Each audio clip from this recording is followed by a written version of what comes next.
Hi guys, welcome back to my channel.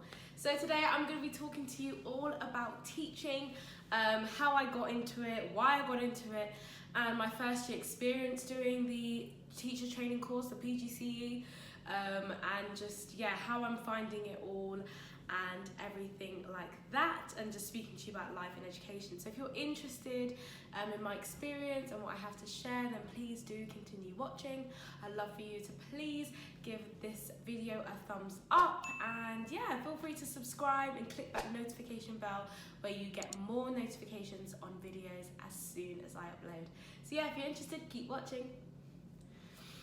Okay, so all about teaching. So I said it in one of my first videos that I did when I spoke about my marriage life update. I spoke about how if no one would ever have thought me and teaching, you would have laughed, because you know that I would be laughing. Not because you can't see me doing it, but just because you just genuinely know that I never wanted to do any kind of teaching at all. So I've always been passionate about young people going above and beyond. That is my mantra. That's like my main thing in life.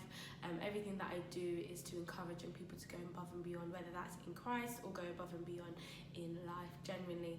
And so I've always been passionate about public speaking. That's why I come on YouTube. That's why I get invited to schools across the UK to encourage young people, inspire young people, motivate young people. I've always been working in schools since uni. When I finished uni, I was a mentor for 6 months in a school in South London, and I did one-to-one sessions with students, and then I was a trainer, and I would go across the UK and train young people within their GCSE subjects. And then I've also been a PSHE workshop trainer and speaker as well, and I'd go around to different schools across the UK and deliver PSHE subjects. So everything that I did since uni, when I finished, which was 2016, I have always been in schools and always been working kind of like an external, always anything to do with young people and encouraging and pushing them in the right way was something that I was very keen on. However, the role of a teacher, if I'm honest with you, when people always say that one teacher was so amazing, that I've never had that like one kind of teacher like that I found so amazing or anything like that. I've always seen myself to be like an actress, a singer, a dancer, which I still love and I'm still passionate about. But I was like, a teacher. Yeah, right. Like, I don't want to teach. And I think for me as well, my main situation with teaching was that I didn't really know what subject. I was like, if I was a teacher, what subject would I teach? Because I only care about the well-being of students. I'm not really too fussed whether you got an A or a B in maths and English. I just care about how you view life and your perspective and, your well-being and home life, and just like how you view, your social class and your social factors, and how you don't allow that to determine how well you do in school. So that's what I was passionate about, and I was like, if I was going to teach anything, it would be sociology, because I love sociology. Shout out to all my sociologists. Yes, I love sociology, specifically sociology in education and families and households. When you go to uni, you do sociology. I'm sorry, it's not the same. It is not the same. I did politics and sociology in uni, and my sociology modules were not banging. They were not banging. A-level sociology, now that one I'm for it, but uni is a whole lot of let's just leave that. But so for me, I was like, maybe sociology teacher, but I was like, I'm sorry, I'm not teaching. Make a teacher. And I remember my friend Michael, I don't even know if he even remembers this, but me and my friend Michael were in the car with some other people from church at the time, and he was like, oh, why don't you be a teacher? And he said it to me, and I was like, a teacher. And then he was like, oh my gosh, blah blah wants to be a teacher. She was at the back, and he said her name and was like, she wants to be a teacher. And I was like, yeah, that's nice for you, but me, never. And then so that's why it's so funny that I'm now going into teaching and I'm loving it. So how this whole thing came about, I finished uni and I did a teaching personal statement. Don't ask me why, I just did it. I would just do it. And I remember I got a prophecy from Josh, and he basically said that God said, you're going to be a teacher, you're going to teach, and loads of other great stuff as well. And I remember being like, what? Like when he said it, and I was like, banter, I'm not trying to teach. What do you mean, God? Like, teacher? No. And my other friends were on the line as well. They know themselves, and they were just like, Danny, you can't say that, okay? And I was like, why would I be a teacher? So anyways, I did a personal statement for teaching. I was like, oh, whatever. I did it, and I just never sent it. I never applied. I was just doing everything else that I mentioned already. And I remember my friends would message me like, oh, I want to go into teaching. I've got to do this application. I'll be like, oh, my personal statement as a guide to help you write yours. And they were just like, oh, wow, I can't believe you got a teaching person. Are you trying to get into it? I was like, no, I don't even know why I did it, but it's just there anyway. It's just like, I don't know, just in case or something like that. I always happen to do stuff with young people and with teaching, but just never teaching. I then did a TEFL, which is teaching English in a foreign language, because I'm still passionate about traveling, and I wanted the opportunity to be able to work abroad if I ever have to travel for something. And I was like, well, I can teach English or something abroad, but still didn't want to be a teacher. So anyways, after my educational charity experience, I just realized that, I really wanted to do certain things, but it wasn't clear what I wanted to do after. Like, there was just loads of different ideas and different things that you can do. And I think that's also the problem of, I always kind of love it when people know what they want to do and it's very clear. Like, I want to be a doctor, and it's like, that's the one thing. But when you can do a lot of things, which I feel like I fall into, it's actually very, very hard to then decide what you're going to actually do, because there's so many different things that you can do, and there's so many different avenues that you can go into, and it's like, oh my gosh, like, which one is the right one? God, which one is your will? Like, so I remember having different opportunities thrown at me, but like none of them will pull through. And I remember just sitting in my room and just being like, well, I've got this personal statement. Well, actually, no, God was like, remember that personal statement? And I was like, fine, I could just send the personal statement and just see what happens. So I literally tweaked it a little bit, so just updated the information, sent it off, and literally within the week got an interview. I was like, got accepted onto the course. Like, it was crazy. And then I remember I went in because I did like a schools direct PGCE route, and when I went to the school that I wanted to do my course at, and I did my interview 2 p.m. I got it straight away after. So I was like, yay! And this is a lesson that when God wants you to do something, when God is in something, He will open doors like that. And at the end of the day, you just gotta be obedient. So anyways, so that's how I got into teaching. Okay, so that's how I got into PGCE and what I'm doing now. And from day one, it's not been easy, but do you know what? I absolutely love it. It's definitely, I can see why, God called me to that role. And it's quite funny because I'm so passionate about helping young people from disadvantaged backgrounds see themselves better. But how can I really do that if I'm not actually with them on a day-to-day basis? And I feel like teaching has enabled me to do that. I always said, yeah, well, I'll be a public speaker and just, impact them. But are you really going to be able to impact those people for 1 hour that you come and talk? Are they going to remember what you say 5 years later? They might do, but is it enough? Is it enough? And I think for me, I'm so passionate about where they've come from and how to help young people to navigate opportunities. That education as itself is an opportunity for young people, and I don't want them to believe that because of their environment or because of their lifestyle, because of their family, that it is a barrier to where they need to get to. That's just what I'm called to do. That's all I'm about, really. And I think anything to do with that, I'm all for it. And I think teaching is it just makes sense. Like, now that I'm a teacher, I'm like, oh yeah, okay, God, I see what you're doing now. That actually enables me to do that. Like, me actually being there on a day-to-day basis, me teaching citizenship with a bit of sociology allows me to enable young people to tackle issues that they don't actually get the opportunity to talk about. They're not able to talk about knife crime and maths. They're not able to talk about gang life and grooming. They're not able to talk about how to aspire to be great and things like that, but in my subject they are. So it is a perfect situation. So that's how I came to this realization and joined my passion to the career. So since doing the PGCE route, as I said, I do a schools direct PGCE route. Because I do citizenship, it does mean that it's not a salaried route, so I do not get a salary by the school.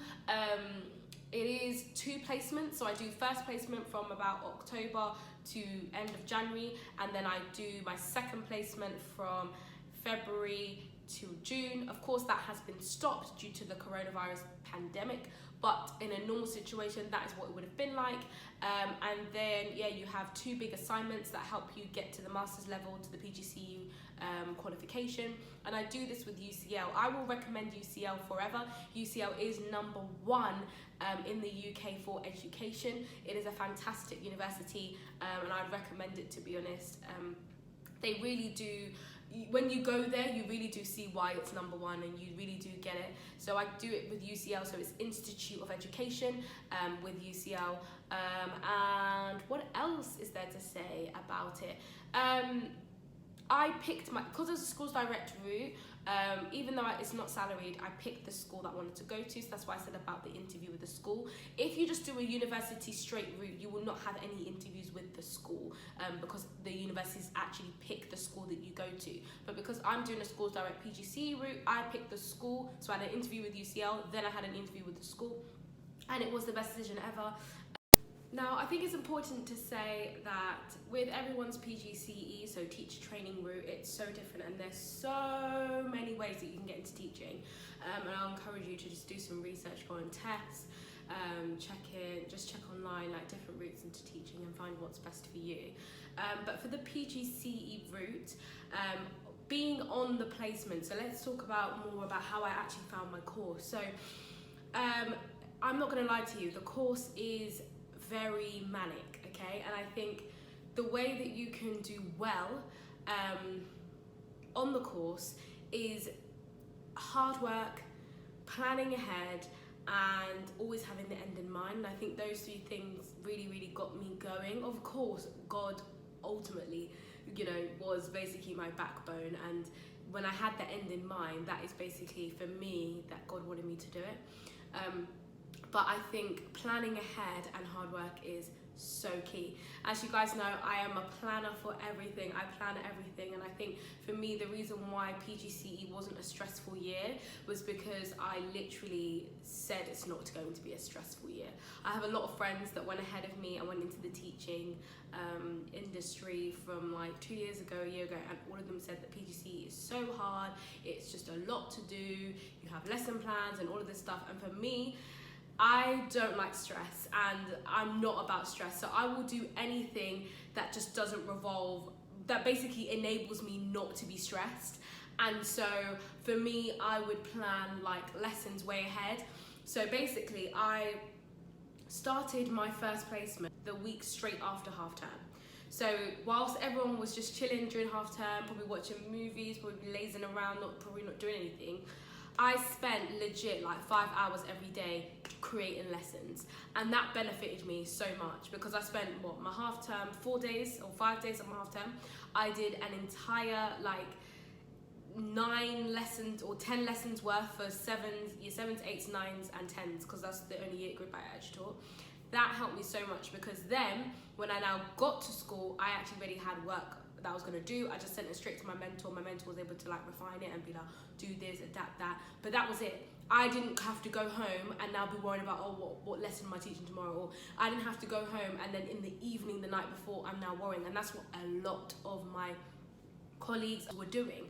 A lot of them were just constantly doing lesson plans, writing, what am I going to do next week? I didn't have to worry about that because I utilised my time. And I think if you're going to try and go into do a PGCE route, utilise your time to the best that you can. Those half terms and those holidays, you can still enjoy and prepare. And for me, I literally, the moment I woke up, I was like, right, I'm going to do 6 lessons for year 7s. Boom, boom, boom, boom, boom. And I had an idea. I'd go on tests. I'd look, see what's out there. I use the lessons that are in your schools. Like your schools will have lessons on shared drives, so take them. Like they don't mind it. Take them, tweak it, adapt it, love it, use it, pack it, put it in your Google Drive, and done.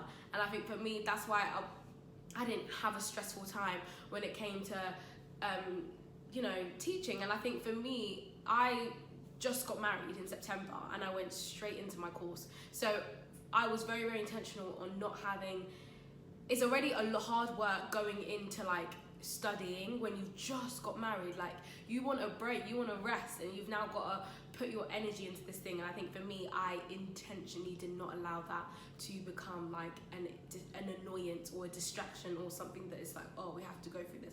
I was like, that's not interfering with my marriage at all. I just got married, I'm on honeymoon, boo. So I literally utilized my half terms, banged it out, did it in advance. For my next placement as well, my second placement started exactly the same thing.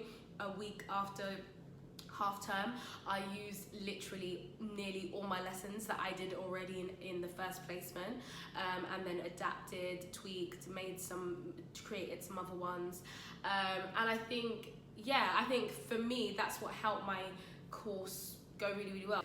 Sometimes before you go to the school, you might not know what lessons you're meant to take and things like that, but for me, I just took initiative. When I had like induction days to go into the school, I went to the school and asked them like, where are you up to? What topics have you done for each year group? What topics do you need to do?